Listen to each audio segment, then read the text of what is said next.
Welcome. Welcome to today's Committee Rotonga Aotearoa Karangi, which is our Valley Services Committee meeting. Great pleasure to be here in Upper Hutt on this nice sunny day.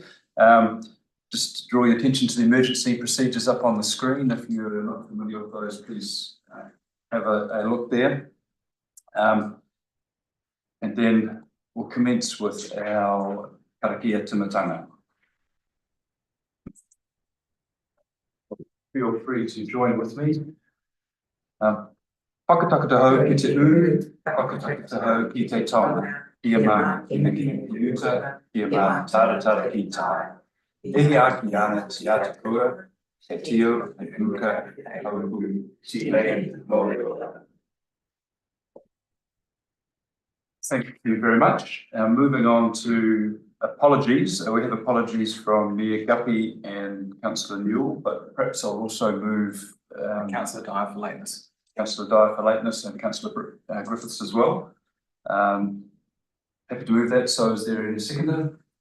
Councillor Parkin. I'll put that then. The apologies be accepted and the reverses granted. All those in favour say aye. Aye. Thank you, no. That carried. And just also to point out that we have unfortunately with us Councillor Tracy Ultra, who's welcome to join us for the discussion, but as I understand the standing orders can't participate in the voting. Thank you. Here we go. Yes, Councillor Dyer. Welcome, Brady. We're just up to public comments, and I don't think we have any member of the public present for public comment.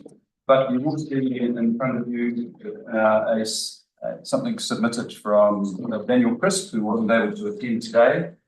I don't propose to read that all out because it's quite lengthy, but encourage you to have a read of that when you get more of an opportunity. But I will ask the officers to make a quick comment on that when we get to the relevant item on our agenda.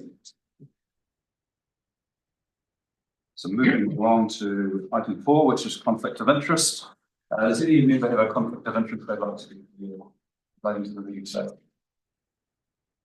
Here's no. So moving on to item 5, which is the minutes of our meeting on the 20th of September. Just refer to page 5 of our agenda.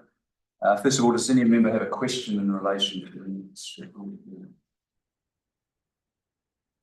Councillor Carson. Thank you, Chair.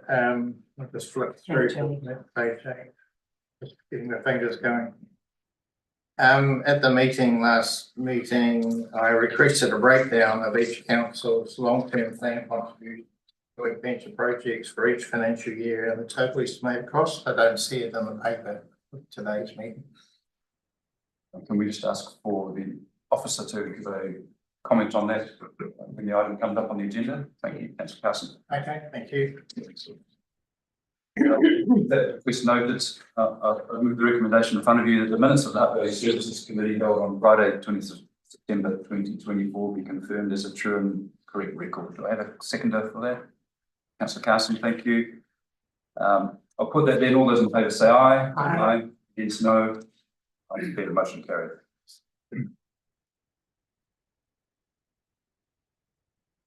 Moving on to item 6, which is our meeting dates. Made out there before you.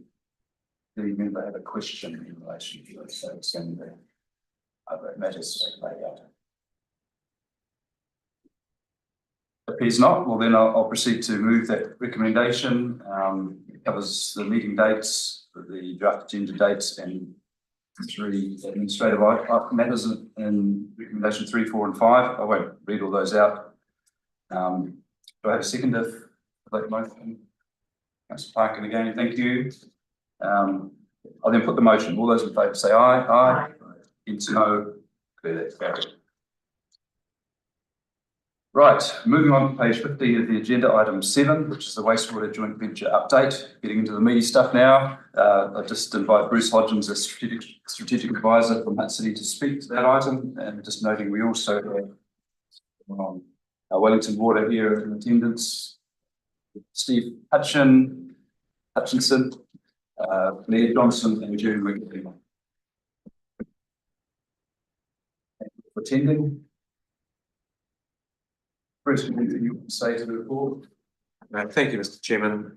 Clearly, there's a lot of information in this report today, and there have been some issues, particularly with the plant recently. Jeremy is going to just a few slides he just wants to go through this morning, just to go through in a bit more detail where the issues are with the plant and what we're doing to address them. So I'll hand over to Jeremy to do that. If you want to start with the report, and we'll get to the odor issue.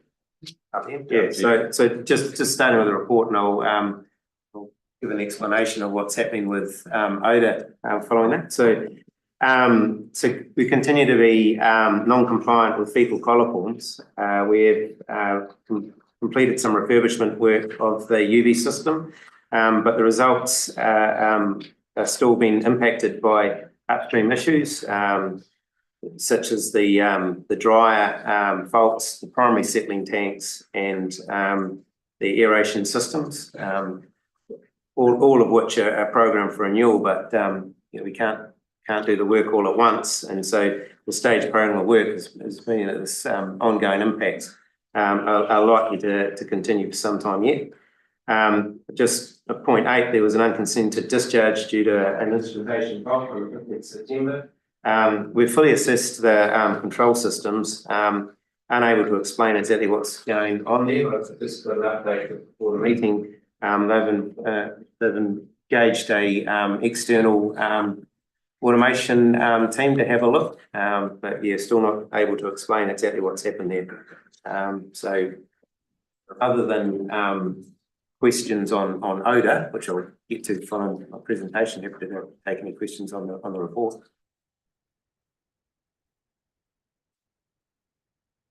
Councillor Walker. Thank you, through you, Chair. I just wanted to ask about there was this information in the report about the petrochemical detection that is the new technology is coming in to detect that, and I'm just wondering how much is the smell or the odour affected by chemicals in the system, and how much of that would be household chemicals and industrial things, chemicals that shouldn't be going down the drains. And that's a good question. So we have not had any impacts this reporting period from petrochemicals, from large disposals of petrochemicals that we've had in past reporting periods. And so in saying that, we don't believe that this reporting period, the odour has been impacted by that, but in the past we have had large discharges that have been detected, through odour and through, pretty clear impact on the biology of the plant. And what happens when that biology becomes upset, it can become more anaerobic, which creates the problems with odours. So yeah, it can have a significant impact. I mean, in an extreme case, it could have a very severe impact on odour. So yeah, so this is a technology that we're looking at to give us early detection of it, so that we can hopefully try and mitigate it and intervene before it impacts the plant. Supplementary? Yes. Thank you. I just wondered about household chemicals, because there's a lot of antibacterial products that go down our toilets, and so I just wonder how much of a build-up of that can occur in the system. Yeah, in general, there's sufficient dilution and enough other contaminants that the household chemicals aren't believed or known to be a significant issue at wastewater treatment plants generally, because almost every plant operates on a biological basis. So there is concern generally around what's in some of those household chemicals as the chemicals get more sophisticated over time, and there's a whole field of science on that, but it's not believed to be a contributor to the treatment plants issues. Thank you. A question, Councillor Parkin. Thank you. Just wanted to say thank you to the officers for the Appendix 1, particularly that leads to some decent insights into what's going on. But I would really like to see the rest of the risk matrix fleshed out. Normally you have initial risk rating, and then you have a residual risk rating after your mitigating measures. But the other thing that I'm not seeing in here is fair timelines. We've got conversations about things being in planning, but how long is the planning to the actual action to the resolution and the reduction of that risk? And I think that's something we need to be able to see clearly, that we have a pathway out of this. And yes, it's a massive project, but that needs to clear out just how massive some of the projects are. Yeah, Blair and I were just talking about that just before, and we're actually in another dashboard for another committee that we're reporting to. We've provided the traffic light, if you like, what it is now, and at the end of the triennium when the investment's been made. So when this report comes back in the next reporting period, you'll see that. So before and after the triennium ends. So exactly what you need. Councillor Shaw. Thanks for the communication around this. I think the issues are really well documented. The emails that go out to everybody and the Facebook posts are pretty comprehensive and informative. And I have a similar question to Councillor Parkin here.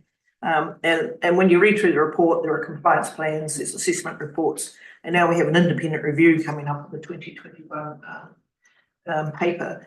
My question is, do we not just have enough expertise within Wellington Water and Viola to just get on with it without going to another committee to get something done? So I'm sorry, I'm struggling to. What's So on paragraph 18, 18? it just say commissioned assessment reports will be reviewed by an independent expert. My question is, do we not just have enough people within the groups just to get on with it? Well, I guess where we have a differing opinion, we're getting independent expert to get consensus. So yeah, that's what that's referring to. Yeah, and we do have Veolia, who is the world's largest supplier of water and wastewater services. So they certainly do have expertise, but there is also some very talented wastewater experts within New Zealand that we can call on for independent advice from time to time. Thank you. Thank you. Councillor Deputy Mayor Swiles. I just have one question, because then I'd like to wait to hear to see what our officer Bruce has to say before I go into other parts of the report. My one question on the smell is, and the abatement notices, which is under paragraph 13, page 17. Are we on track to meet the requirement and the agreed position with Greater Wellington Regional Council on the Miller screening and the dryer building related to odour contamination treatment by the 1st of December? That was an agreement, and I know that we've ticked some of the boxes off. There were 3 milestones in the last one. Yes, I believe that we are on track for that particular requirement. Okay, and if we're not on track, in our next meeting, because we've just agreed isn't until March, is there any way that we as elected members of this committee could have an update if it goes past that date? Would be just, to know. December 2025. Yeah, yeah, I'm sorry, yeah, but if we can have an update before on the March meeting in 2025 as to where we go, how we're going on this. Yes, we can give an update at March. Yeah, next year. If we see any slippage, we'll Yeah, because it's mainly that we have. I do have other questions, but I want to wait to hear what Bruce has got to say. Are there any more things on this report from officers? Otherwise, I'll go straight into my other questions. Jeremy has got a presentation that he's just going to. I'd like to wait for that. Maybe it's appropriate. Yeah, sure. So hard to see on that, but the first slide there shows the red box is the biofilter, and so we started work to refurbish the biofilter in October 2023, and that's when we started having a real spike in odour complaints. The odour was significantly worse than what we had planned for due to issues with isolating the individual banks of filters. Since then, we've completed the renewals of the biofilter media, and then we came back and once we've done the media, we identified that the area underneath the air distribution system needed to be renewed as well. While we were carrying out that work, we also installed a new valving system, which will mean that in the future, when we have to do this work, we won't have the same issues that caused the real spike in complaints and the odour that the community had to endure during that period. So that's that work is actually completed. If we can go to the next slide, let's go through what issues we've had more recently. So in September, the area A there, number 9 on it, that's the dryer area. We had a smouldering fire incident, which caused the dryer to be offline for 9 days. This incident was caused by maintenance activity and a failure to follow practice that was in place at the time. A short period after that, there was a further breakdown of the dryer. This was caused through aging equipment that had been identified for renewal but hadn't actually been renewed at the time, coupled with some changes in characteristics due to the build-up of sludge. There's a more fulsome description of that in point 12 of the report. These two failures combined resulted in unprecedented build-up of sludge throughout the treatment process. It also coincided with renewal work on the primary settling tanks, all of which combined to cause the offensive odours that the community has been suffering from since then. In order to reduce the build-up as fast as possible, we continue to transport dewatered sludge as well as dried sludge to the landfill. The transportation of that dewatered but not dried sludge does cause elevated odours as well. So during this time, we added a chemical polymer binding agent, which accelerates the rate of removal of sludge. And so it's important when you have that build-up of sludge in the process to remove it as quickly as possible so that the biology of the plant can return to normal. So we're doing that by adding this chemical polymer. Problem with that is that after a period of time, it impacts other areas of the plant. So we had to pause the addition of that polymer while we removed the residual polymer in the system. That again meant we had to shut down the dryer while that was happening, and again transport dewatered but not dried sludge to the landfill. And again, this caused more odour.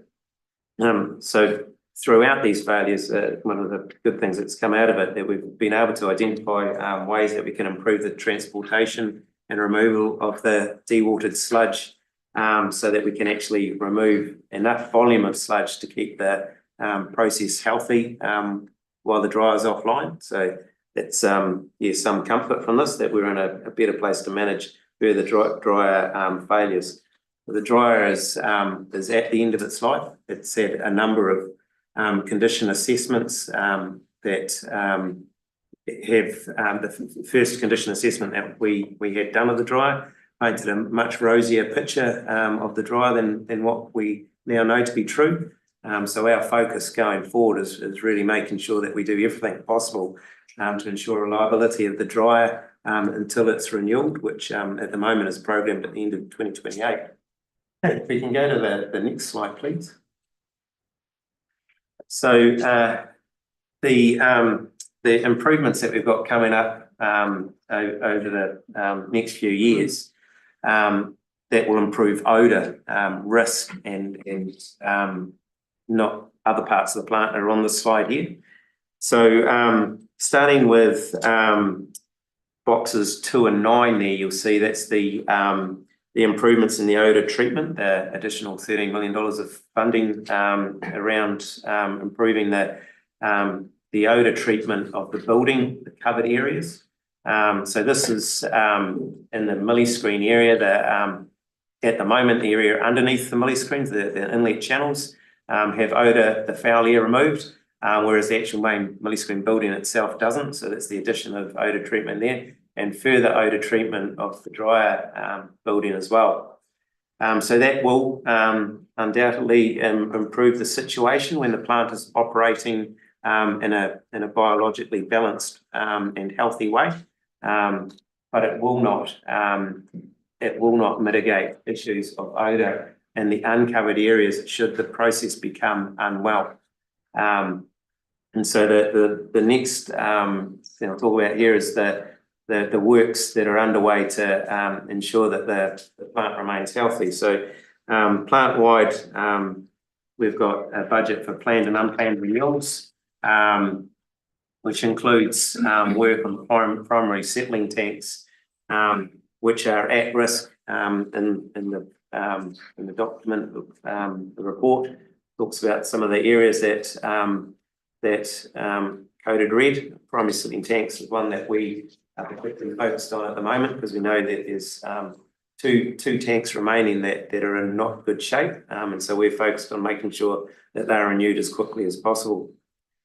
So that's box 3 up there. And then if we go further around the flow, the aeration system, there's a number of projects planned and work underway to improve the aeration system. The aeration system is critical for the process. It keeps the biology of the plant healthy. And so again, it's important that that project is completed as quickly as we can. There's work also underway to in the clarifiers, renewals there, and then there's the big project, which is the replacement of the dryer, which will be constructed beside where the new dryer is, where the old dryer is now. So that is fortunately able to be constructed while we keep the existing dryer running. So yeah, take any questions. I have 8 questions. And I apologise, I didn't get them to you earlier. It's been a heavy week. But my very first question is paragraph 15 on page 17 around the lesson learned workshop has been planned to review the operational response for the dryer outage. And I really appreciate the diagram and the flow that you've given us there. But is that underway? Do you have a timeline of when that would happen? Will we get any lessons learned from that workshop? Well, so some of the lessons learned, we've already taken, like for instance, the transportation of the stuff. Okay. So, okay. We have we've actually got Dave Nero here from Veolia.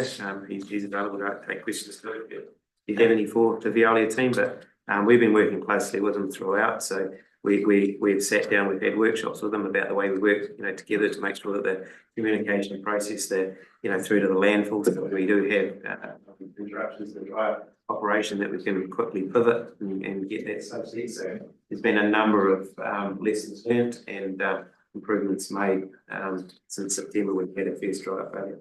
Okay. So just a suggestion, it would have been nice to have just had some bullet points of, some of the lessons learned and the what you've done, because it just kind of leaves you hanging as to, so what are the lessons learned, and it doesn't communicate to us as elected people that you've actually activated or worked on some of those would be helpful in the future. I know it's more work, but I don't need full explanations. I just need bullet points. It would be really, really good. Can I just jump in there and say, remembering that this report is often written well in advance, and so this, what Jeremy is saying now is may have happened in the last few weeks, but this report is written probably over a month ago. I know when the draft went up there, Bruce, but just even an oral bullet point, Sure. or an appendix or an addendum, I know it's more work, but it just gives us a little bit of clarity. I'd like to go to page 18, para 18, and it's around, I just find it really disappointing that, we seem to uncover a whole host of different things. Like, we were never told that the component would only work for a short period of time, and these are assessments that we find out at the 11th hour. And it comes into what was mentioned about planned and unplanned renewals that keep cropping up when we find out that actually components have a shorter period or lifespan on it. So collectively, over when I look at this, where we've got extra consultants to either come and confirm our assessments or maybe review our work, that comes at an extra cost to us. Is that already absorbed in the budgets that we've already firmed in our LTPs? Or are they an extra cost that will then be brought to us as a committee, maybe not this committee, but another committee that, like the water committee or something, but you know, those unplanned budgeted costs, when do we get to know those, knowing that we're having a review process in 3 specific areas in this paper? That's my So- second question. Yeah, so the condition assessments that we've undertaken have involved a couple of organisations. One's the equipment supplier, so obviously they are the experts in their equipment. So you know, we I guess take the best advice we can get from them. We also had another organisation come in and have a look at the condition of the actual barrel of the dryer, for instance, and that, like I said, painted a rosier picture than we now know to be true. And so, you know, we are engaging experts, or I guess consultants with expertise outside of what our organisations can provide, and we have to take, you know, the best advice we can get. So yeah, and as far as If I can just add to that in terms of how we report. So we report separately in terms of the financial situation. And so each month we at Hutt City will have a report from Wellington Water, which breaks down expenditure across the 4 different categories, which the one that matters here is the JV. And so we see that information and we report that to council through the appropriate committee, and the same I imagine would happen in Upper Hutt's case. From memory, the most recent report doesn't suggest that we're overspending in this financial year. So all those unplanned renewals that were mentioned are all covered in existing budgets? yes. So Okay. the 133 million over 10 years. The 133 million over 10 years is the total. It's the whole, Budget. And in there, if you look at above, I think it's point 2 there, it talks about the plant-wide planned and reactive budget. That is a budget set aside with quite a long list of projects that we know, you know, the smaller line items that we know, equipment that needs to be renewed. And so, so we manage that within that budget. And if there's any, you know, large unexpected failures, then they'll show up in this report as a separate item. all right. So my next question, I go to page 20 and it's 32, which is the Hutt Valley Wastewater System Strategic Plan. And the very last paragraph or sentence says the project is forecast to kick off in November 2024, subject to acceptable capability and capacity from the consultant panel. Where are we at with that? We slightly strange final line to that, but we That's what I thought. we did have an acceptable and a good quality operative service from our consultant Bell, and that team's now underway last week. Okay. Got engagement with the Rotary group this afternoon. Okay. Yeah, it's just I just thought that the wording was a little bit unusual, that I thought that that's my question. Supplementary, when will that be finished on that particular question? Before I go to my next. From memory, it's around about 18 months, 2 years. Okay. Timeline. That's looking at the whole system wide, the emerging regulations. What the outfall would need to be sized for in the longer term. All right. My next question, it's on page 21 and it's around the Western Hutt Road main projects update. So at our last meeting, you know, it was identified on State Highway 2 that it was $5.1 million that was going to be shared between both councils. Do we have a breakdown of that figure yet, knowing that the estimated start time is going to be Easter of next year, 2025, Easter holidays? The 2 tenders have been received, and they're currently just undergoing the evaluation before it's awarded. Okay. So, Oh, no, that's fine, but will we get that in a timely manner? You know, like by the end of this year or beginning of 2025? Only because it's an unexpected, We can certainly give an update to council once that process has gone through and provide some more accurate figures in terms of what the cost is, but the split is, around that 30/70. Yeah. So. But I just want to know if it's going to be more than the 5.1 or whether we're going to have a bonus and it's less than 5.1. We're always hopeful. Current indications are that it should be manageable within that. Okay, question 6 is, and it's to do with the same one, is on 38. The project is currently in the very early stage of implementation. Funding for the construction of the project is in the outer years of the LTP. Are we still looking at it being in the outer years of the LTP, or are we looking at bringing it forward because of the state? That part is a little bit grade 4 Yeah. out of 5 conditions, so at the moment it's. Okay, so we're not looking at changing that. Okay. My last question is around, second to last question is around, it starts on para 14, page 21, and it goes to page 22, and it's around the resource consent that's out of date or has been out of date since 2017. And it's really great to see that we've started talking with both councils and Greater Wellington Regional Council, but this process has been going on for a really long time. Is there any update as to the pathway? Are we closer to getting a decision? Where are we at with regard to tolerance that this is out of scope? And when it is finally landed, how many years are we going out for? It's a few questions there, sorry.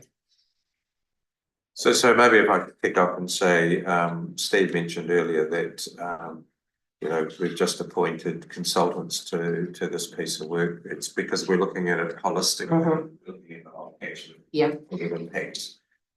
It's expected to take, another 12 to 18 or more months to work through this process. The roadmap has been established for over a year, so we are meeting with mana whenua groups every month. They're aware of where we're at. They're not particularly happy, but they understand that we need to work through this process if we really want to resolve the issues, because the proposal that we had a few years ago, which luckily we didn't proceed with, which was going to cost something like $40 million, was not going to actually achieve what we set out to achieve. So we really need to do this work to fully understand where the investment needs to be made here. And we are talking considerable investment, so that work has to happen. GW has been part of the process. They've been sitting in the room listening to the conversation. Again, they're not happy that it's taking so long, but they understand that we need to do this. No, the major applications have been the natural resource plan, which came in partway through the process, and then the updates for growth projections from both cities, which had been fairly flat and then accelerated, and then just changes to the way the network's been operating to try and reduce those untreated overflows into Karakia and Wainui, which has put more pressure on the plant and the output pipeline itself, which is all just accumulated. So it's a really difficult problem which we're working through. So just some supplementary questions to that. So are these meetings minuted? Are they actually, obviously there's a frustration that you meet monthly, but it doesn't appear, from what I'm hearing, significant gains, that we're almost, plodding along very, very slowly, and we've got a timeline that's been suggested of 12 to 18 months. And I understand the impact of the RMA and all of those things that have come into play, but I just think that, we've got all the data there. Wellington Regional Leaders Forum give us all the growth projections that we've all landed on and agreed to. So that's kind of there, the beautiful land. So the information is there. I just thought that we would have gone on a little bit further, and people meeting monthly and not getting really going anywhere, I'm sure the frustration must be growing. Yes. Because I know I'm getting frustrated. This has been on for a while. I guess the key challenge is that the ideal solution from an environmental and infrastructure point of view is replacing that outfall pipe with a bigger one, which is currently unaffordable. That's the crux of the issue in terms of working through, first of all, what's a good long-term solution, and then second of all, what can we achieve? So we're thinking outside the box and looking at lots of various options, not a option. We have got a number of Peter Pan ideas Absolutely. here. That's part of that. Strategic work is to not just leap into replacing a very big, very expensive pipeline, to think widely first, to make certain that such a large investment is Fine. Okay, thank you very, very much for your answers, and I appreciate them. Thank you, Chief. Thank you, Ian, for those questions, very helpful. Councillor Ultra and Councillor Carson. Usually, I was told in the last meeting, usually the people with the speaking rights get asked the questions last. The floor is yours, Councillor. Thank you. I'm just raising. I suspect it might be the chair's discretion. It is. Since I've already mentioned that, we will start talking about Doctor then. But just reminding Mr. Hodgins that the follow-up from the minute request of Councillor Carson as well. Well, if I can jump in there in regards to that, my recollection is that we supplied to this committee around mid-year, I think it wasn't the last meeting, the meeting before that, a full breakdown of the capital projects that over the 10-year period. So yeah, I was surprised to hear that, and so happy to add further information. I mean, the split between the two councils is around 70-30. So it's if there's further information that's needed. My request was recorded in the minutes, and my expectation was that would be action. Otherwise, I wouldn't raise it, and it wasn't accepted in the minutes. I think. So I insist on having the information. In fact, I actually insist on having the information before the next meeting, please. I think the confusion was that the belief that the information had been previously supplied. So, but perhaps the best thing is just for a discussion after meeting between the officer and yourself, Councillor, just to make sure we're not really. Thank you. I have another meeting after this meeting. My request was quite specific, and while we in attachment 3 we do record all the information going. So if you follow that logic, then we wouldn't have attachment 3 because it's already been presented previously. I insist on having that information that I requested before the next meeting and every meeting after that, please. Okay, we'll note that. Unless it's on the same matter. It is on the same matter, and Okay. maybe Apologies, if Councillor it's Ultra, okay, we'll just- Councillor Ultra. Yep. So maybe what we need to do is with attachment 3 is actually, I know Wellington were really comfortable with doing dashboards, and maybe we need to have a dashboard that gives it and breaks down into either quarters of a year of work that's anticipated in that, or over the 10-year period that we've got funding in there. It might be an easier way to do it. I don't know, it's just a suggestion that might be helpful, because then it would have the dollar amount, would have where we are in the timeline and what year, and refer to the LTP. Sometimes that just makes it easier for elected people. Sure. I don't know. Can do that, can look at that. I know that with the annual plan advice that we just received yesterday or the day before, that there is some changes to the program that are being proposed. So that will come through to Upper Hutt as well. Thank you for that discussion. Just referring to Councillor Ultra, you the question. Thank you, through your chair. I actually have 3 questions, if that's okay. So on page 17.16, my face isn't being recognised now. So this was about the 20 tonnes of dewatered sludge and 10 tonnes of dried sludge. being transported to Silverstream Landfill each day. And I'm just wondering, that was only supposed to be for a few days. Is that you said before that the report was written up to a month ago. So has that work had to continue? How much was it for 3 days or was it longer? And also, how is the sludge treated or buried at landfill? So I won't be later. Yeah, sure. It was much longer than 3 days, sorry. The dryer was out of service for a period of, I think it was 20 days.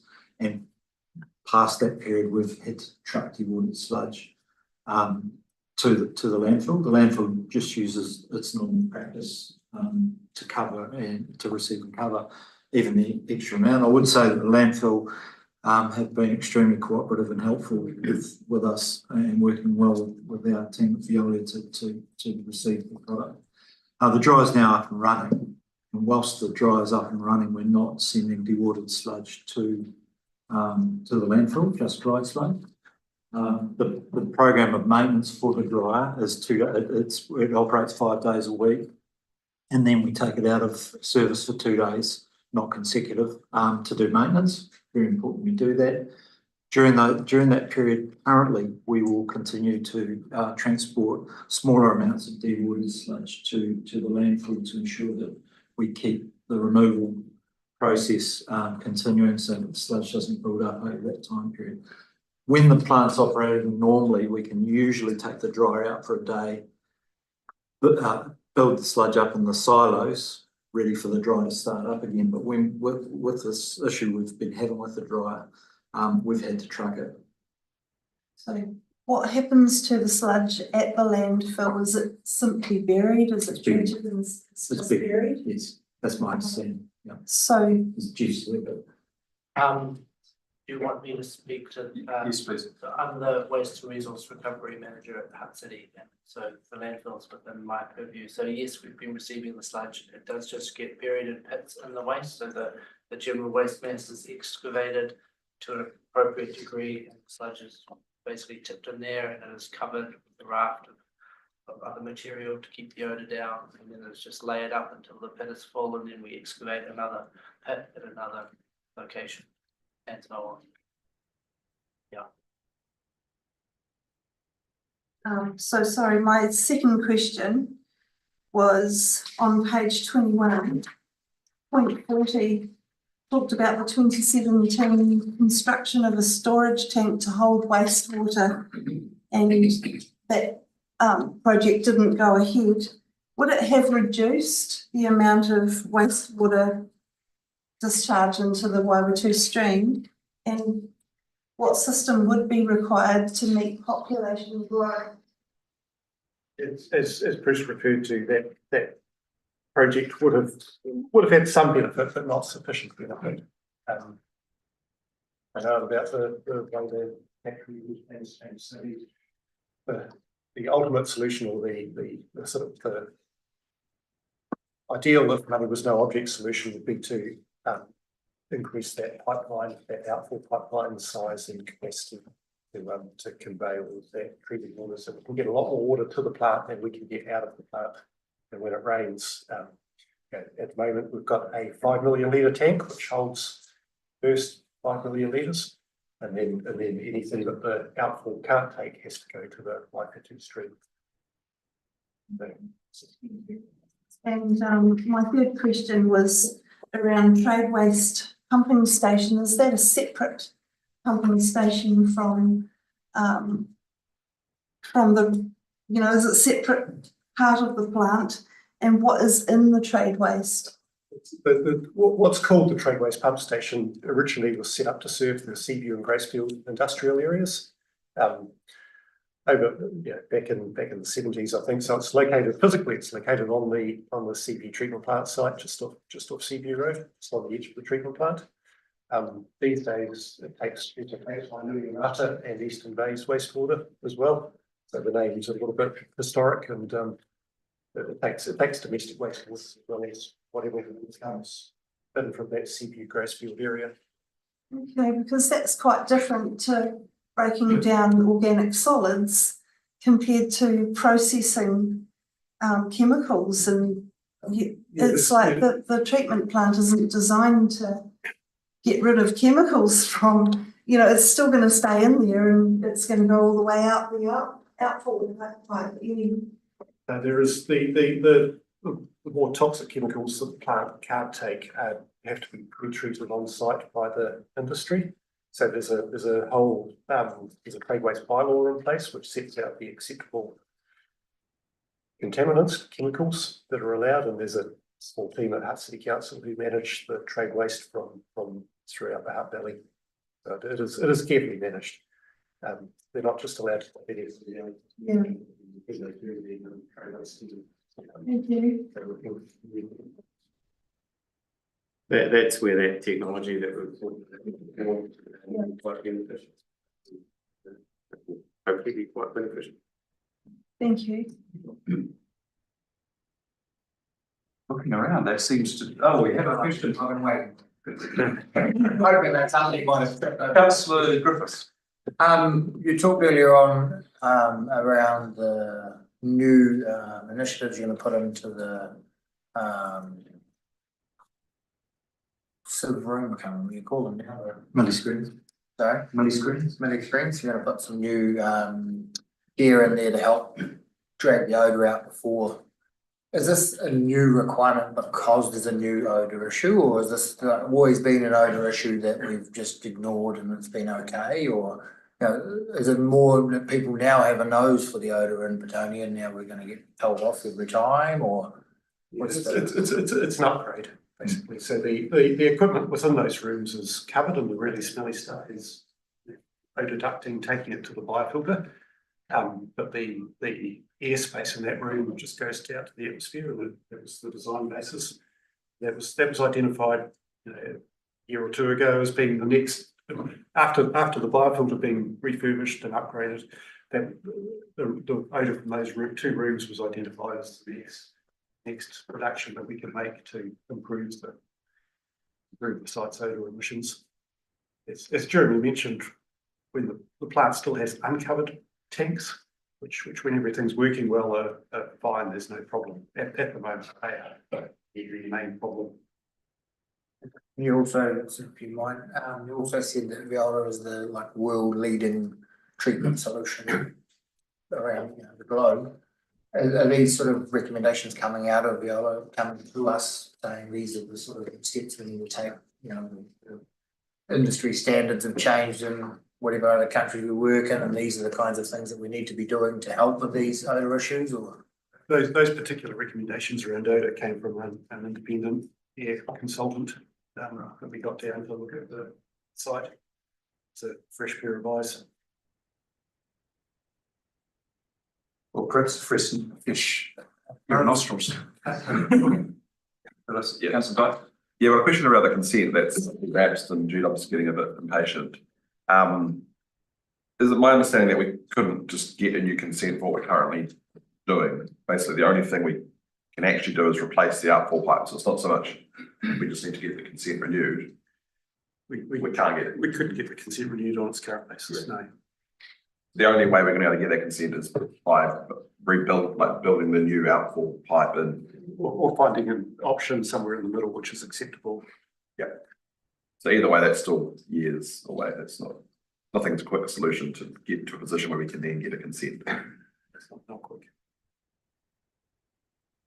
I'm just thinking on the Waikato stream discharge, which you've got a report here about, and thinking working with Manawhanua on a solution. And I know what they want, but we know it's all too costly. When you talk about treated wastewater going into the stream, what sort of contaminants does that hold? I mean, treated versus untreated, what actually goes out into the stream and the river? The main thing the treatment plant process does is removes as much solids as possible, first of all, so that it's fecal matter mainly, and also suspended solids, so stuff that makes water look dirty, that gets removed. About 95% of it gets removed, so it's fairly clear. Those solids they suck oxygen out of the stream, which kills fish. So that's very important to treat. The other main thing the plant does is reduces the bacteria in the wastewater. A lot of bacteria in wastewater that comes in, so we reduce that down to normally reduce it down to a level that after a bit of mixing it's back to bathing water standard. What the plant doesn't do is it doesn't remove the nutrients, so the nitrogens and the phosphoruses, because it was designed around sending it out to the ocean on a continuous basis. So the main impact, from a scientific point of view, at least, notwithstanding all that is main environmental impact is from the ammonia, which is a nitrogen contaminant, which is toxic to. So assessments in the past have been that for a short term it will have some impact, but it'll recover. So that's the balance of the short term discharges during rainfall generally. So it's diluted, it's pushed out quickly. Right. But it's still not acceptable by current environmental standards. And how long does it take to recover? How long does it take to recover? Getting beyond my expertise. Just for transparency. The results come back so within a week, within the next. Yeah. Just to be clear, at the moment, the effluent quality, the fecals are not within the consent condition standards as well. So that when we do have those discharges, we say it's fully treated, but it's not fully treated at the moment to the standard that we should be discharging to. So just to be clear that is going into the Waifatu stream, So again, we just, as quick as we can, we need to be renewing that plant so we can get it to run reliably and perform to the design standard. So it's, Thank you. Unfortunately, it's just really tricky we can't do everything at once because we have to keep a biological process alive as wastewater comes in. Councillor Dyer. Yeah, I think Deputy Mayor Swales already asked a question, but I just wanted to double check the answer. The abatement notice from GWRC, the stage 2 having to be completed by next week for the millie screen and the dryer. Are we on target to have that done by the end of next week? Next year. It's next December. Oh, December next year. Yes, December next year. Currently we're complying with all abatement notices that GW issued. There was an earlier to-do abatement notice for the work on the biofilter. That was completed. My question to follow up on Councillor Shaw's, the discharges that we make into the Waifatu stream are a requirement. We need to do it, otherwise you're just going to end up with a flood at the plant, obviously. Is there infometrics or recordings of how often we're making those versus when the plant was new, or we've got all that information. Obviously we've got population increases, we've got pressures coming, but I mean, is there a position we're going to be in that there's never going to be a requirement for some kind of a discharge? Like, are we going to get to a point of being able to say we'll never do it, or is it a requirement that we have another way of getting rid of this overflow emergency need? The answer in terms of where we go to it may be somewhere else. So there's a sort of a middle option there. We do have records of how many times this has happened each year. It changes a bit over years, of course, wet years, dry years. It used to happen about 4 times a year, or maybe 5 times a year. At the moment, we're up around that 15, sometimes 20 times a year. And the big impact of that is that we've changed, we've got better at sending more wastewater to the plant, and the population has grown and pipes have got slightly leakier over the years. So more wastewater gets to that plant for treatment, which is overall better to be at the plant and get a reasonable treatment before it goes to the environment than go untreated into the Hutt River, which has previously been the first relief point in the system.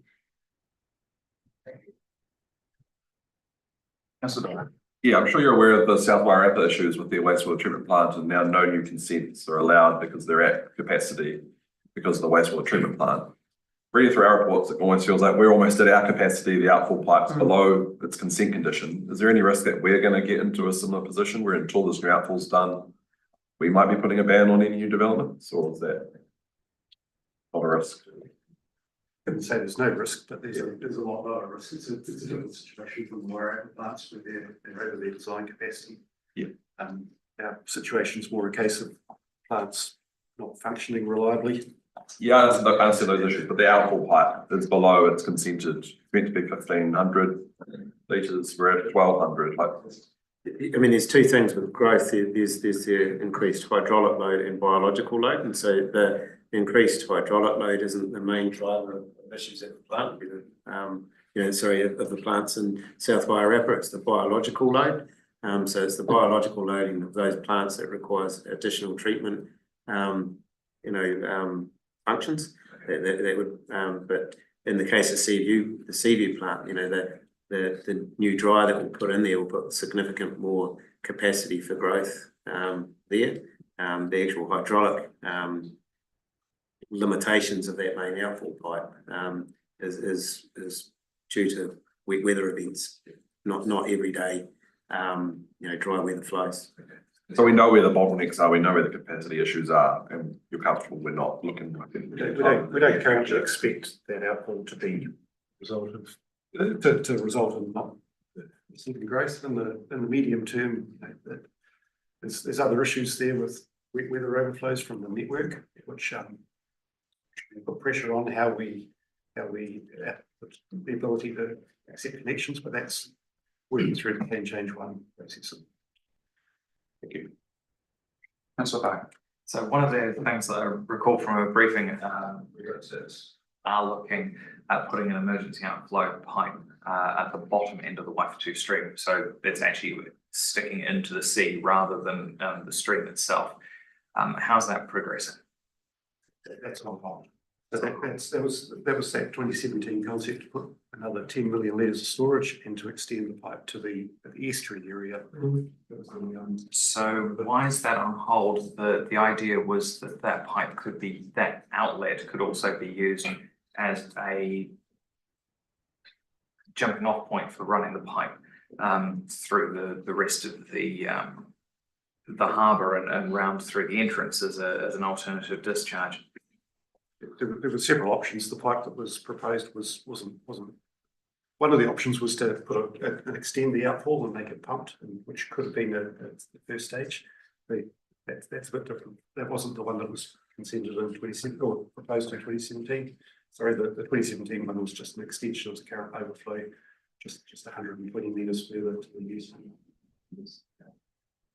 At the moment, that option's unlikely to be consentable. Given the increases in growth, the changes in the natural resource plan. So do we not have any long-term solution for where we're going to discharge the water to? So that's the objective of the strategic work, which we talked about earlier. Come up with a plan that's effective. Thank you. Just one question for me, which I think I may have heard some figures or range of figures in the past, but just I think it'll give a bit of context to the reason why there's so much effort needs to go into the planning and selection of the right solution for this. If we were kind of in a money is no object situation and just could adopt the ultimate solution where it's unlikely to be very rare to have a discharge locally. The pipe was renewed all the way up to the head. What sort of range of figures might we be seeing if we had to go to that extent? Range of figures we presented was also goes 700 million. That was the estimate about 18 months or so ago. So part of the work we're doing at the moment in parallel with strategic work is to get more of an understanding of what would be involved in that, to develop that concept further, to get more certainty on the likely range of costs. Thanks for that. I do remember kind of round about that level. I think it just helps sort of the scale of the investment required. We've never invested anything of that magnitude before in this valley. We've got to get it right. If it takes another 4 or 5 years to actually start the work because of all the studies and considerations going, but I think really do that.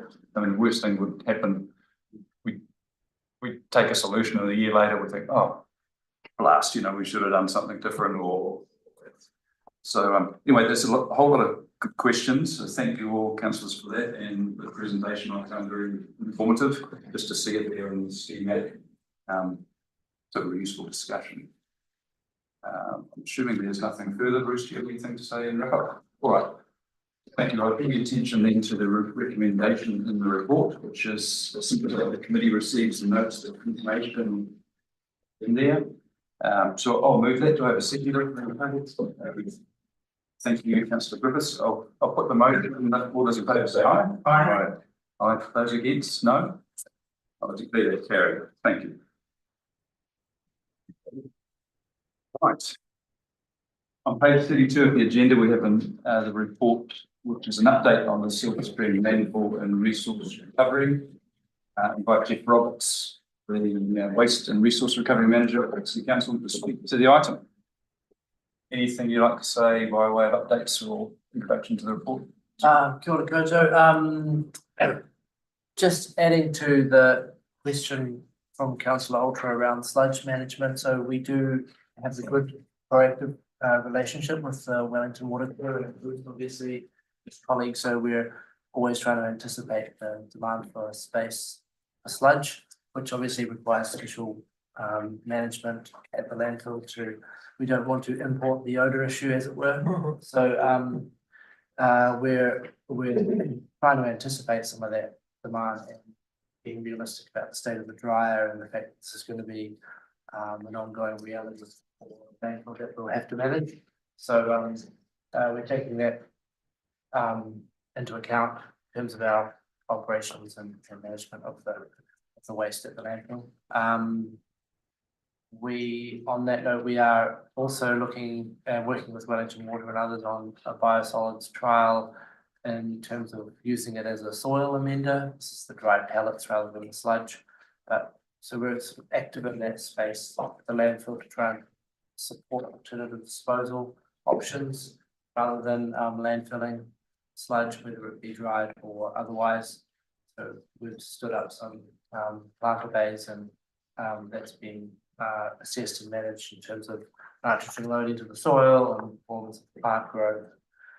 The idea there is to be able to remediate areas within the landfill footprint done by solids there rather than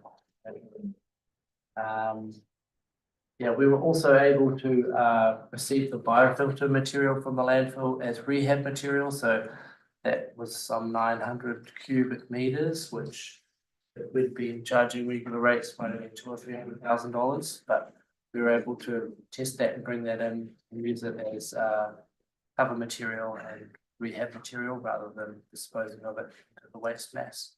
So we do work with Wellington Water and Bruce, obviously, to sort of optimize the support we can supply to treatment plant, given its difficulties. I'll just start with a question and then we've got Councillor Griffiths.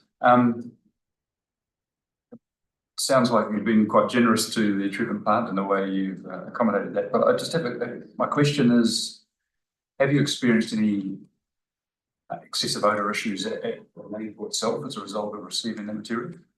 We had one complaint that did coincide with the receipt of some sludge, but it was also at a time when the suction on the gas network was quite low because of some power plant. So it's actually hard to correlate that correctly. It's probably more likely to do with the gas issue than receiving sludge. But obviously it is something that requires extra care because of the nature of the material. Thank you. Councillor Griffiths? Well, that was one of my questions, but in rolling on with the odour issue, you've obviously been dealing with that as an issue in business for a long time. Odour travelling by wind or the day or the weather or whatever gets carried around, and you've got Silverstream, Stoke Valley, quite a few touch points there. So having one complaint was pretty good anyway, from what I can understand. So that's good, that's a good result. My other one was the volume of the waste that's coming from the treatment plant. That volume metric, is it changed when it's dry to wet? Not really. So you still get the dry pelleted material anyway. So now you're just getting it as a damp solid rather than or a sludge rather than a dried. Is the volume much different? Other than odour, what's the impact to our landfill, to the landfill? Sludge is not great, or it's not easy material to dispose of, like in a landfill environment where it's sort of semi-solid, like it is dewatered, so it's kind of like a bit of a sort of wet jelly. But you can imagine it's not very easy to compact. So, and it tends to add to the wetness of the waste mass, which makes it more difficult to move around. And basically the compaction issue is tricky. So you not only manage the odor, but when you've got a pocket of very wet material, you can't just put a 55 goes every year. Yeah. So my question more was around though the impact that it has to our landfill around volume. There's no real. No, I mean the material.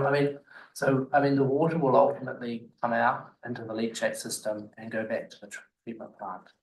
So, circle of life.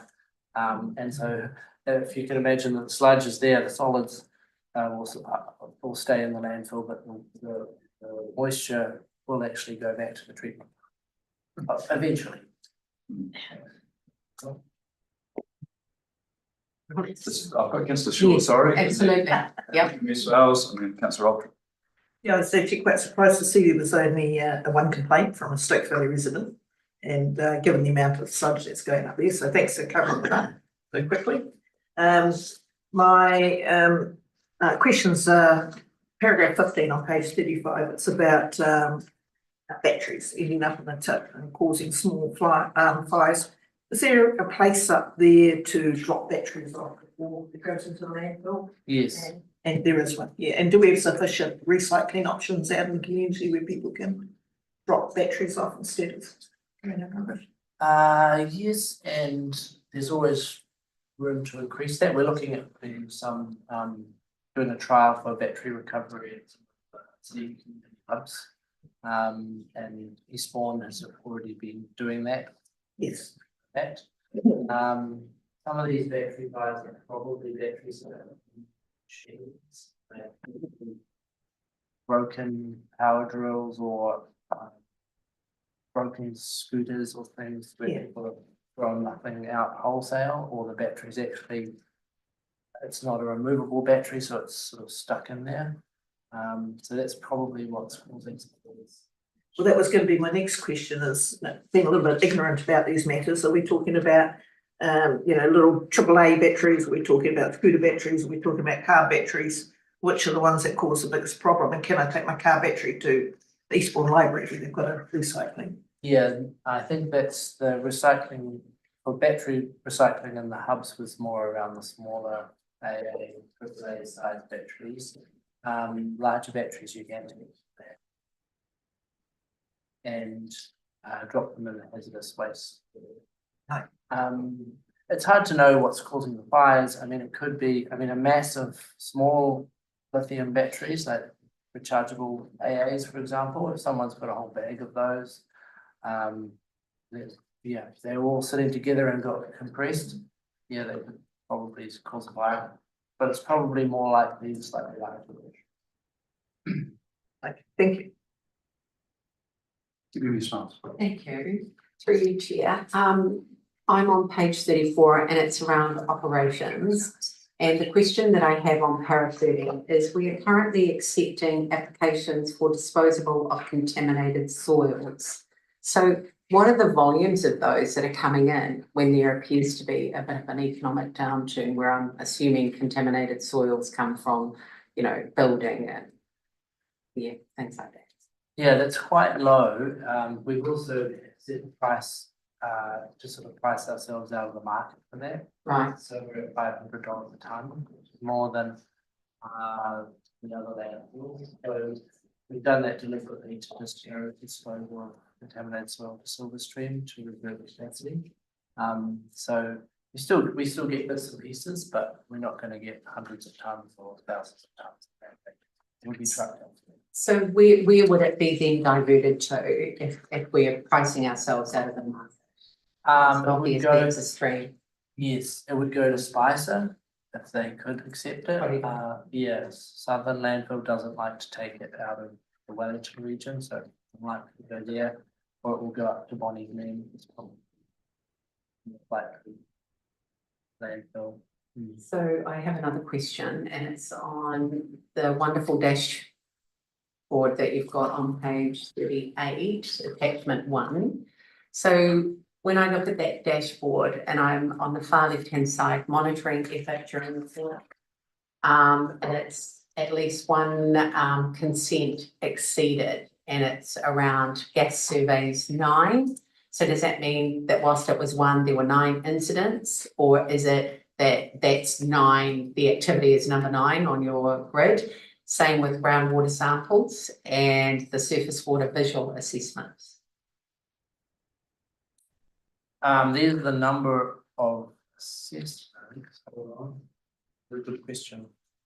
President Taylor reformatted this report recently. Okay. I just thought it might have been like, that number 9 refers to gas surveys, or number 14 groundwater samples, or is that how many times? I believe that's the frequency. Okay. Period. I can double check that. So on a traffic light system, are we looking green, amber, red? So we're in the middle there, sliding towards red, or is that how you do it on a traffic light system? No, we've just got the key there is just whether there's at least one. A light, okay. Yeah, so I mean the exceedance is that if we exceed the trigger levels, it's not reached. Say it's just still within The consent levels. Yeah, Okay. but we need to keep, it's sort of like a warning, I guess, that if we do that too many times or at too high a level, we do it at consent. Right. But we're well within our consent conditions for all those. Okay. All right, no, that's me. Thank you. Councillor Ultra. Thank you, Chair. I just wanted to ask around page 34, sediment control, and it kind of relates also to page 38 on groundwater as well. Where does the stormwater go from the attenuation pond and dam? So when those are released, where are they actually going? Ultimately, they end up in the Hutt River because they go down through the stream, through the retreat and down into the Hutt River. So that's the stormwater runoff from the site. So that doesn't have contact with the waste mass. It's basically just water that's diverted from the surrounding hills and the road. But it's stormwater in the sense that you would find running on the streets and yeah, but that pond is directly below the landfill. Yes. So of course it will have some contaminants in it. No, I mean, that's regularly tested. It's apart from the sediment contamination level, really low. So the leachate system is completely separate. So all the leachate, the water that comes in contact with any of the waste at the landfill is trapped and piped to the wastewater treatment plant. So that's all completely separate. So the sedimentation pond is just managing runoff from the site, and there's no waste. Right, thank you. Councillor Parker. Have we got a follow-up from Councillor Ultra's station? Have we got riparian planting in and around that area to help with the sedimentation, or is that something we can look at? So where the pond comes out, it comes out into a sort of rapid infiltration pond, and it there is some planting around there to stabilize the area. There's no constructed wetlands or anything like that. It is an interesting idea in terms of managing sediment loading. There's not a lot of space down there, and we're constrained by what land we own. It sort of goes immediately into the neighbours. And in terms of constructing a wetland, it's in a sort of gully already, so it'd be quite tricky, I imagine, to do that. Who are the neighbours? The Silverstream retreat, just immediately down. Might be worth talking to them about. Yep. It's possible. At the moment, our focus is on managing the sediment upstream. Yeah, rather than trying to treat it downstream. If we can prevent the sediment loading going into the.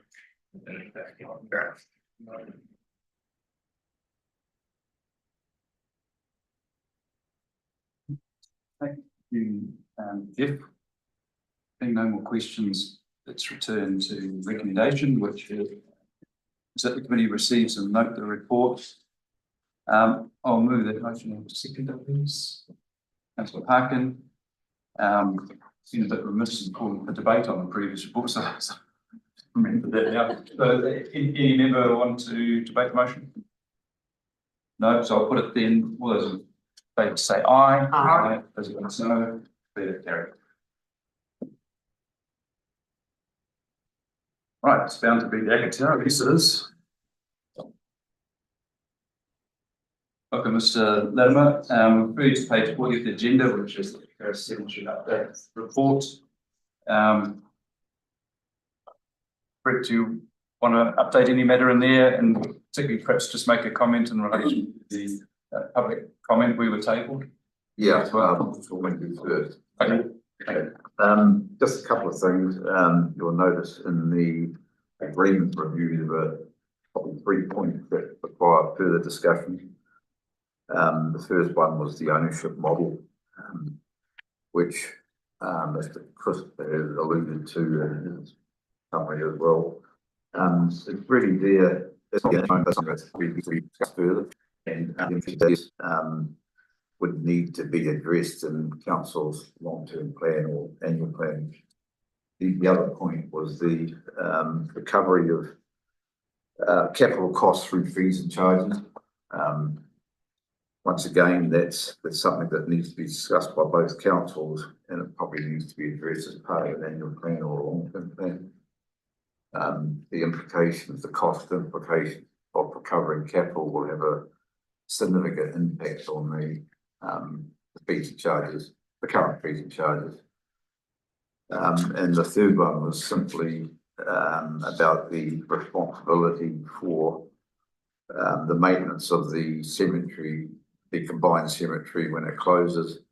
Currently it states that Upper Hutt City is going to be responsible for the maintenance. We don't need to really worry about that now, because with the new cemetery going, this will probably kick in 40 years' time.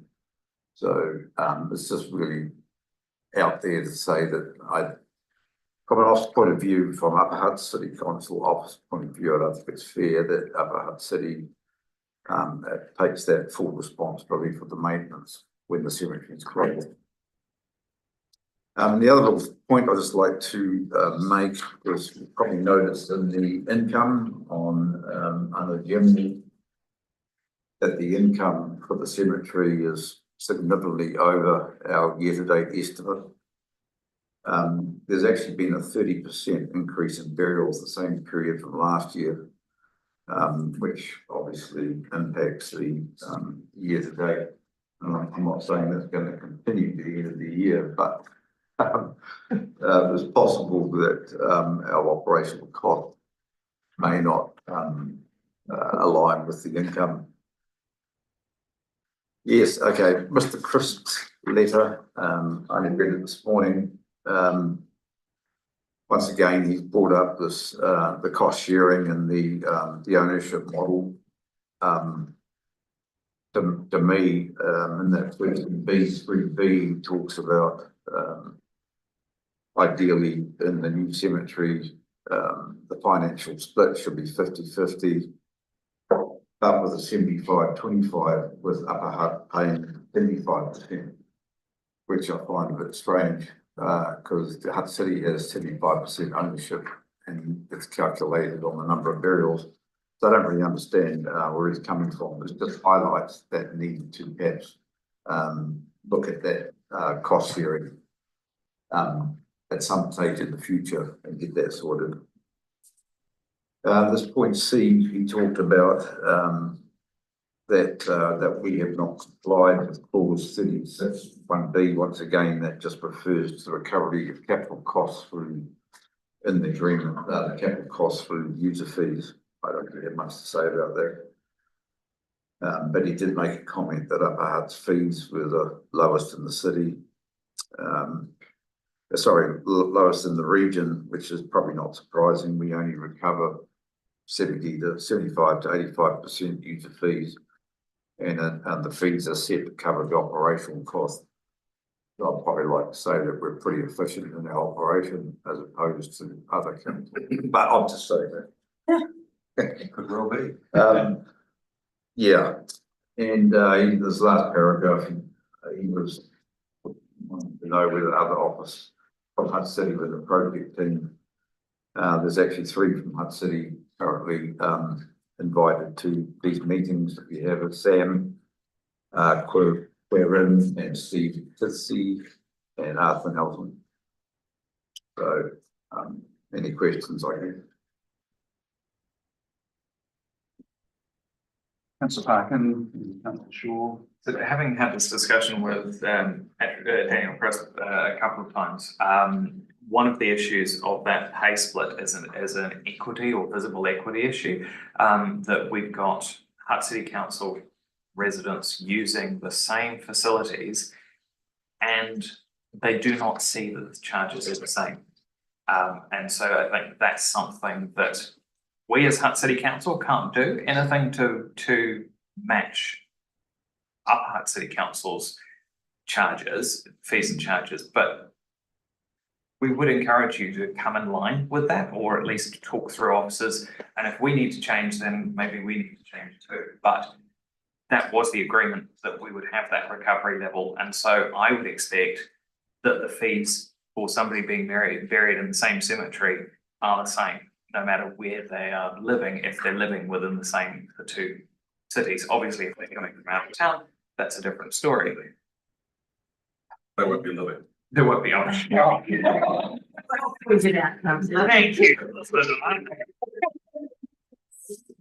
You're dead all right. So my question is, where do we go from here to try and equalise those? Well, that perceived I think the issue? term was to align the fees. I'm not sure what that refers to. They have to be exactly the same, or just align. I mean, Upper Hutt's operation is different to Hutt City's. I mean, I think Downers contract the service. Is that right? Yes. Yeah. So they set their costs, and I'm sure your fees would reflect your operational costs. I mean, I don't know, is that the case? I'm wondering whether or not we should come and use your service then, since you're so efficient. We're into looking at revenue streams. Yes,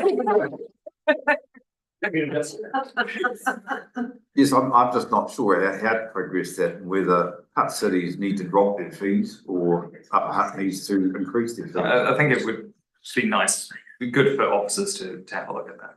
Okay. That, yeah. No, I have a priority list. Can I ask a question of that?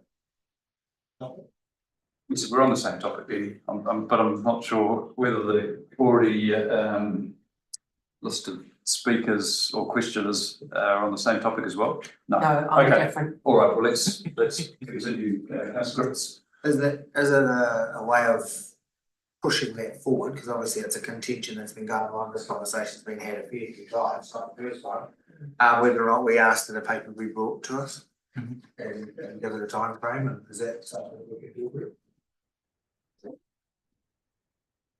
So could we say by the next meeting that some options be brought to us on how to resolve the issue? Yeah. The annual plan would be the logical place to fix the issue. Yeah. even if it's split the difference, you know, something that just compromise both ways. It seems to be a conversation. Yeah.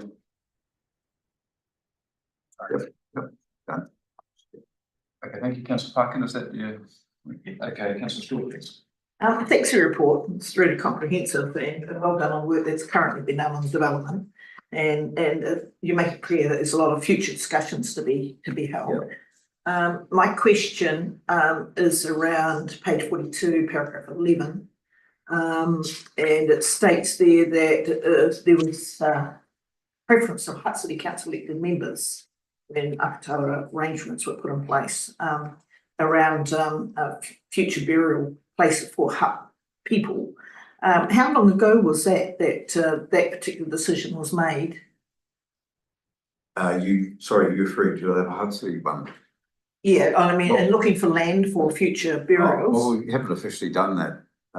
It was just an idea that pops in my head, I guess, I'd like to say, that there is land out there that could be suitable, that's in a rural environment. That would probably be unlikely to receive many objections. Yeah. There may be some, as opposed to an urban area where people around it. No, there was no official discussion about that. Oh, okay. Yeah. Oh, that's okay. So as a Hutt Valley resident, my preference would be to be interred somewhere in the Hutt Valley, Lower Hutt, Kitai. I'd just like to put it on the table that, you know, that options in the Hutt Valley, Lower Hutt in particular, perhaps Wainuiamata, are explored in future discussion. Yeah. I think just on that point, if I can make a comment. There was quite a thorough search done years gone by. I don't know, I'm just guessing 10 years ago, something like that. It may have just been focused on land that council currently had access to, rather than private land. So I think the suggestion that may have come from Mr. Crystal or someone else was that perhaps there needs to be a look in the Lower Valley at councils acquiring some land down there. But we haven't progressed that option. I guess the point I was trying to make is that there is in your future discussions that we do consider any land available in Lower Hutt area. I think we don't have Hutt doesn't have any sort of land apart from the reserve land. If you're looking, you'd have to purchase land from private farm, maybe subdivide it down or whatever. There would be options out there. Thank you. Thank you. Speak, Councillor Carson. No, you okay. You just got in there. Okay. The review of the agreement, I think it's sufficiently important that it should be a recommendation shown.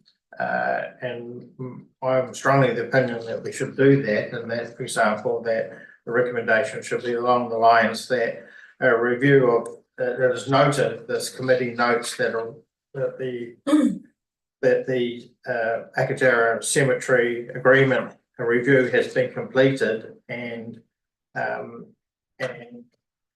no changes to the agreement need to be implemented. I think that's the first point. But also the 3 issues or 4 issues that have been raised from the review should also be included in a recommendation, so they're actually highlighted going forward. Otherwise, they're just buried in the bland recommendation says, well, this committee receives and notes the report. So I think it's important for both councils to actually, when they see the meeting minutes of this committee at their council meeting, to actually see that the review has been completed and no changes to the agreement is recommended, and secondly, that these are the main 3 issues or 4 issues that came out of that review, and we should actually have that framed as a recommendation. I think that's very helpful. Do you have any comment on that? No, I think it's fine. It needs to be recorded somewhere, I suppose, so it's not forgotten. Yeah. So I'll leave it to the governance advisor to frame it. The first bit's quite simple. It's really just picking up that the review of the Akatarawa Cemetery agreement has been completed, and No changes are recommended at this stage until the next phase review. And that from the review, 3 issues have been identified for future consideration, and they'll be A, B, C. That recommendation then gets brought up to full council. Yeah, to full council in the meeting minutes, yeah. So that can go on their work agenda for LTP or annual plan or whatever. So otherwise it's just buried in the report, and I know what will happen, it'll just go on forgotten. Period. And especially if we've got elections coming up in next year, likely to be new councillors, especially in Upper Hutt. But you're not standing, right? No, I wasn't talking about myself. Yeah, so I just think it should be done, and such an important review, and it hasn't been done for some time, that I think it should be framed and captured in the recommendation. So can I take it that you're moving an amendment? I'm moving that, yes. Second. Oh, okay, thank you, councillor Griffiths. So I think that's very helpful as well. Should we just vote on that amendment being incorporated into the main bodies? Our recommendations here, so that's been moved and seconded. Does anyone else got a comment on that amendment? Do we need to have a? We'll get the wordsmiths done, but I think the essence of it is pretty clear. Yeah, great. Okay, okay, we'll put that amendment. All those in favour say aye. Aye. Against no. Have to care that. I have a few more, if I may. Carried. The second one is that the Hutt City councillors requested a review of the pros and cons of having a joint services at the Akatarawa Cemetery. So we've got the pros and cons, but there was no conclusion. Do we need a conclusion? Are the advantages, do the advantages outweigh the disadvantages, or we just? I'm posing that out to the Hutt City councillors. I mean, looking through the list, it seems like a no-brainer to potentially look into exploring it further. So, I mean, you've asked for the review, it's been done. I mean, the disadvantages, so what's the next step? It's basically my question. Yeah. How do you close it out? So maybe I can, a specific question to the officer. Do you feel there's an openness from both sides, yourself at Upper Hutt and also the officer at Hutt City Council, to progress this, or you think it's just scratching something they don't, a path they don't want to head down? That's a very leading question. I'd hate to put my opinion out in public. Yeah, I'm not sure. I mean, we've got a joint cemetery operating now, and that's going to be going for the next 40 years. I'm not sure about how effective Hutt City's operation of fire is with downers. I personally have doubts about the efficiency of contracting that service out, but I'm not over it. I'm honestly not over it. I mean, I don't understand how it works or the implications or what the cost is. So I don't know really what the benefits would be. I mean, if you wanted, for example, to bring that the operation in-house, there would be huge costs involved in setting up staff to manage it, equipment. I don't think the equipment that's based at Akatarawa could be easily transported down to Hutt City for interments. I had difficulty working that out. I'm not saying it's not possible. And I just wonder what the advantage of that is. If it's a cost saving thing, then maybe it's the contracts looked at Hutt City. Or maybe it's tended. I'm not sure whether it's rolled over every 10 years or what the story is. Thank you for those opinions. Do you have are you able to comment on what the Hutt City Council's? I beg pardon? Are you able to comment whether the Hutt City Council officers have shared similar thoughts? And, you know, and they think it's perhaps the costs outweigh the benefits, or are they super? On the other hand, are they super eager to go ahead? But no, the point of order, maybe we should ask to comment rather than up to comment. Yes, I'm not sure if Ms. Giddies, is that Oh, within well, the area of absolutely. expertise? I have to say, I'm not an expert on cemeteries, but it is rather open-ended. And I also, I think it probably needs a further report to actually look at all these questions. It doesn't come to any definitive answer here. Yeah, that's my point. And I also, well, I don't want to preempt the answer, but I think it's, maybe we're looking at saving costs rather than adding costs. But maybe it just needs the next step. You have asked for a meeting, a report at the next committee meeting. Maybe it needs the next step, and the Hutt City Council people and Upper Hutt City Council people need to do a joint report on it. Okay, yeah, I'm not sure if we need a lengthy report, in my own view, but just wrapping up these pros and cons and just the views of the officers, I think, because we don't want to be just chewing the fat on this over the months and years to come. But if the view is it's not really worth pursuing, let's just have that and then we can close it. If the opposite is the case, well, let's just have a timetable for perhaps when those discussions might happen. Well, is that something we could ask? Yeah, well, there's been there's no indication from Hutt City office through the meeting we've had that there's any interest in it. It's more. Well, let's just get that on a piece of paper, I think. Authored by both the relevant parties, yeah. But also, as I say, I'm not an expert on cemeteries, but I would have I would say that it probably would not get support to pursue by Hutt City Council. Okay, well, then I think that's that'd be good just to have that closed off as Councillor Carson suggested in the next at our next meeting in March, perhaps, with maybe a jointly authored, very brief report, because I don't want to make a big amount of work on it. If it's a quick conclusion, you can read it. So I got sufficient on that. Do you? Quite happy with it? Just noted. The question refers to paragraph 22. Yep. And it says the quantity survey review of the developed design has shown that the developed design cost is higher than the budget. However, looking at the timeline, there is a detailed design, before we go out for tender, and that was due to start between September and October. So has the detailed design been done? Pretty much, I think, and I think they were going for the resource consent December.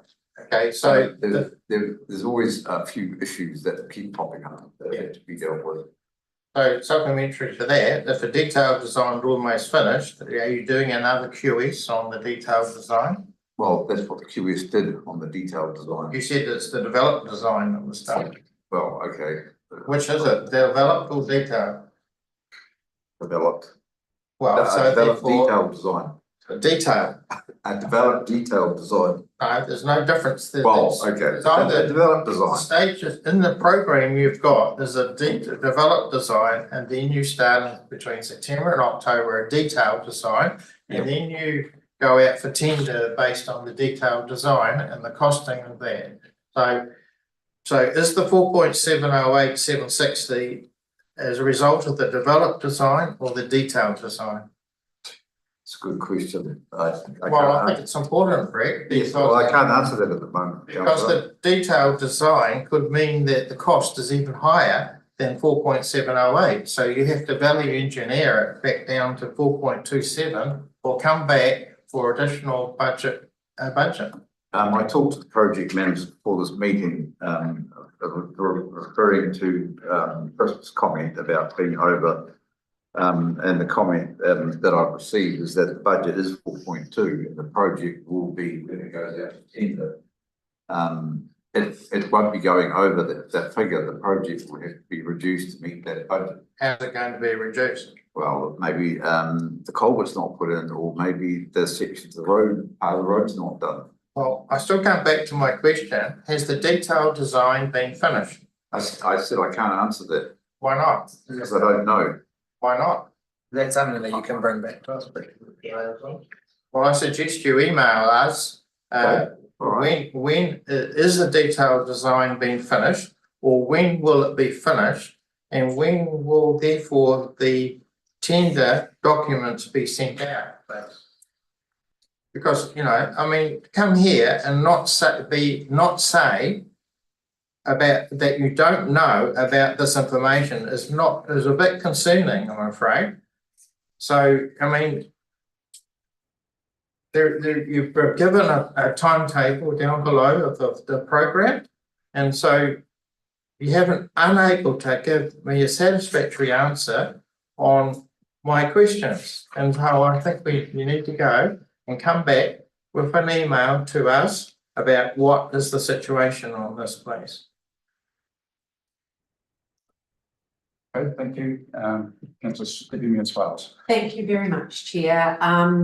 I would have thought, just an observation, that when councils put something in a public arena in a statement, whether it's on Facebook or their website, that the resource consent for this particular project is being lodged late November 24, that there would have been no person or no council in their right mind would lodge a resource consent without actually having the plans that they're actually landed on, because then there will be the opportunity for whoever we're applying that resource consent to would come back with any amendments where it doesn't meet the resource consent. It's just an observation and a comment. But my question is with regard to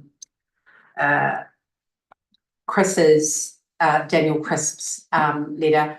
I like the answers that you gave, Brett. Is there any way that this will be tabled as a document to this meeting, that we could request that you respond to some of his questions and CC us in as a council, that it becomes a record? I just find that sometimes when people document this, it has been part of the conversation, it has been part of some of the issues and questions that we've asked. Yeah. And it would just be quite good that he's taken the time to write to us, that we actually respond to him as officers, but let us as a committee know that that's happened, even if it's just for the chair and the deputy chair or governance, that it is captured in these minutes would be great. I just think that we've landed on the advantages and disadvantages, that we will have a paper come back. I certainly support that it shouldn't be in detail, because I agree that this is not a time that either councils are going to be looking at adding any financial additions to their LTP or annual plan. I would have thought that some of these issues would have been picked up in the 5-yearly annual review of the contract between the two councils. And if not, maybe a side note that maybe they are looked at when you do go through that review, some of the advantages and disadvantages. Because I agree, this is potentially, you know, something that's going to last 40 odd years. But if you say that we've got a trajectory that's going up, it might be decreased. Yeah, but that's all I have to say. Thank you. No questions in that one. Well, there was that he is going to respond to Daniel Crisp, and the answer was yes. Yeah, okay. Thank you. Probably the input from Hutt City going on. Yeah. Please. Yeah. I think it would be useful for us to get it, or certainly myself. Yes, absolutely. Mainly because Mr. Crisp comes to me and asks me about it, so I find up to date. That's helpful. Absolutely. Yes, I did have Councillor Ultra. Thank you, Chair. I just did. Well, my first comment is that I think burials really are a terrible use of land, which is probably really unpopular and very disrespectful, but it's just what I'm thinking. But I'm just wondering, is there much being done to promote or encourage, I don't know, other options like cremation, and are eco burials any better for the land in terms of its use? So does it become available sooner in the future? And yeah, I just think, because, you know, you said there's a 30% increase in burials. Is that just the last year? Same period last year. Yeah. So it kind of, yeah. I guess the biggest thing about burials is the cost. And people would choose a cheaper, if there are cheaper options, they may go to an ashes interment. We don't actually actively promote people's choices of how they choose to be interred. But natural burials, the rate increases, the breakdown rate increases, that, and there's no permanent structures. But we don't sort of go back, not planning to go back and reuse the land. Once they're interred in there, unless it's, the cemetery gets totally closed. And, I wouldn't know. So natural burials don't, they probably take up more room because it's only single, it's not double depths, it's only, they're very quite shallow and designed to rot away quite quickly. Future cemetery land, it just seems that, we're supposed to be building more houses and making more land available for that, and industrial land as well. And so then this is also competing with that need, and so it just, I just wonder if there has been any other options looked at that could potentially be. I think nationwide the trend are people going towards ashes as opposed to burials. Upper Hutt, so still about 50-50. The numbers, it's just a changing trend. It's just a trend that people will either accept or not. If we don't offer the options, they don't have an option. They'll go elsewhere. And my final if we only offer ashes in the new Akatarawa Cemetery, right? We'd have an issue with burying people. It's going at that space.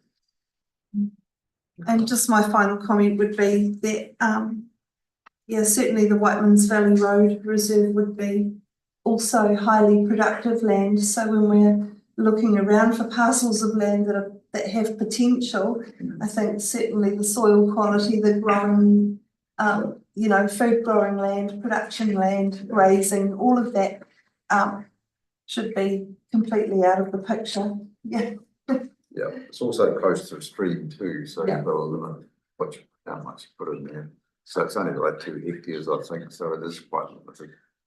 But once again, purchasing of other land for that purpose sometime in the future, similar to what Hutt City did 20 years ago, setting aside as an option.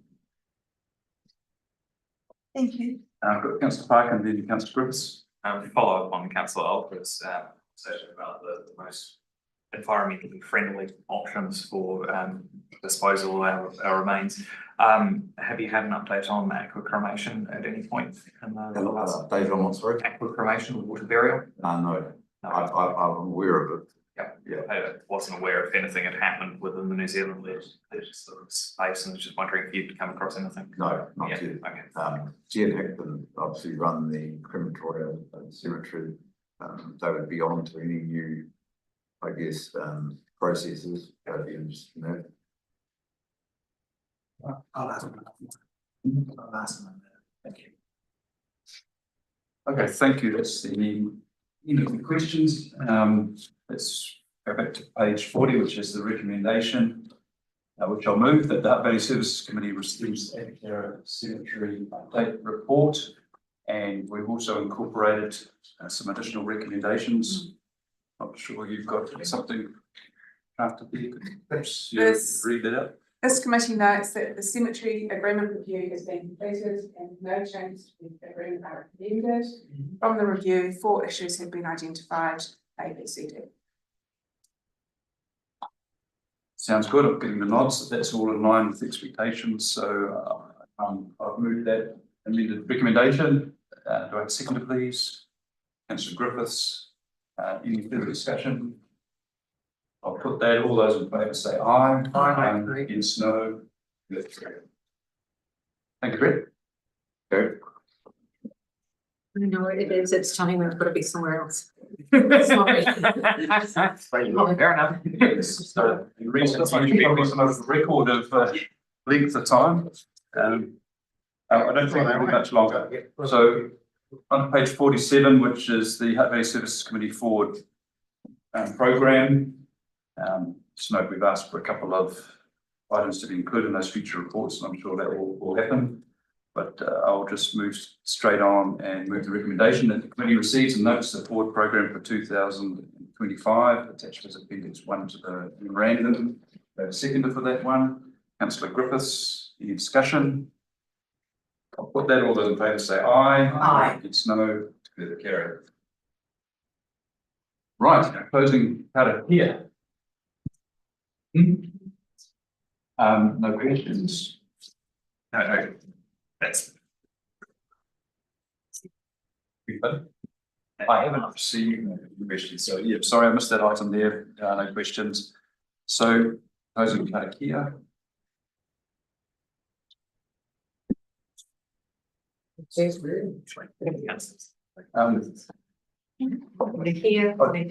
sorry. I'm sensing a new procedure. Just protocol, is another thing we stand. Okay, well, let's not, we're enough to the council, so let's follow that. I'd like to join with me in the closing Karakia now. Una here.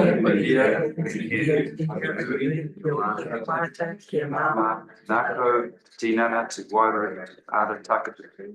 Wrong, Pakivia, Aki, Kiruma, Kiwatia,